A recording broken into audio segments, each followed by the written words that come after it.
Bienvenidos estudiantes de Filosofía General.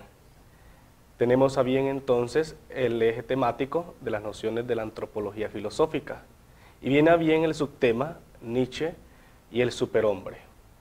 Para esta ocasión hemos invitado al profesor Julio Izaguirre. Bienvenido, profesor. Gracias, Alex. En el cual él nos va a profundizar más sobre esta temática de Nietzsche. Bien, profesor Julio, ¿cómo entiende Nietzsche o cómo aborda Nietzsche el tema del hombre?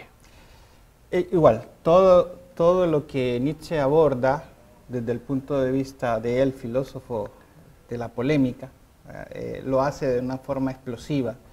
De hecho, lo hace de una forma crítica.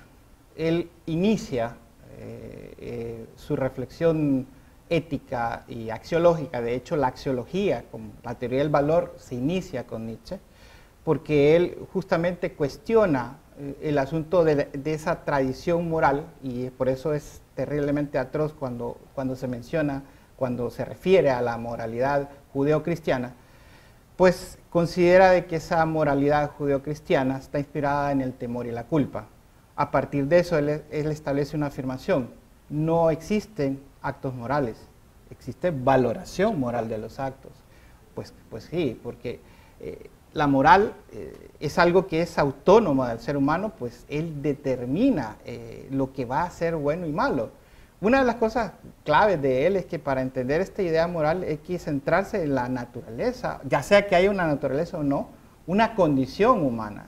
Esa condición humana que debe ser autónoma y que puede determinar las grandes decisiones, y también que debe considerar la ambigüedad del ser humano. O sea, el ser humano, los griegos decían que era un ser deinoteron, o sea, extraordinario, y eso implicaba hacer las cosas buenas o las más terribles. Esa es su condición humana, esa condición heroica, y eso es algo también que hay que entender.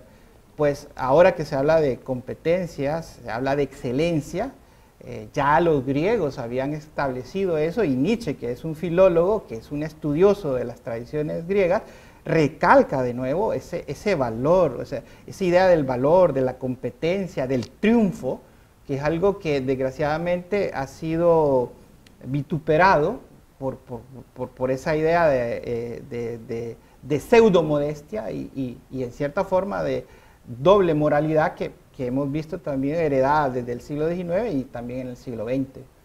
Bien, se habla mucho de la guerra nazi y se dice que la ideología de la guerra nazi es precisamente el pensamiento de Nietzsche. ¿Qué nos puede decir usted al respecto? Sí, ok.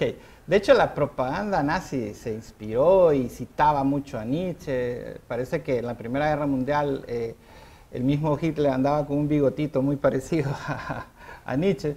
Pero lo que hay que entender es que esta es parte de la que la propaganda del nazismo utilizó, pues, por la importancia de este Nietzsche al hablar de una moralidad que se inspire en la idea de la fuerza, del valor, de la excelencia.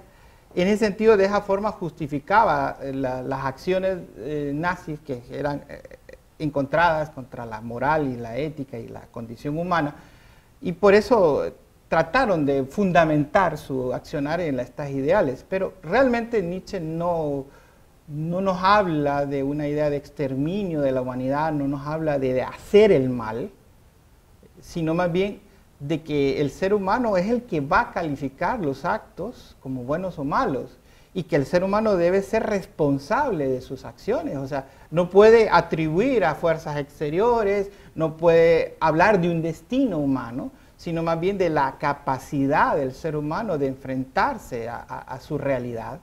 Y en ese sentido, el valor de la voluntad y que el ser humano es el centro, es el valor fundamental de todas las cosas. O sea, ese diría yo que es el centro y lo más importante que Nietzsche nos expresa en sus obras.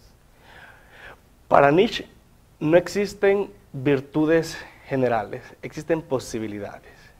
Pero, ¿cuál es el mensaje que nos transmite Nietzsche a nuestros estudiantes y también a nuestra sociedad contemporánea?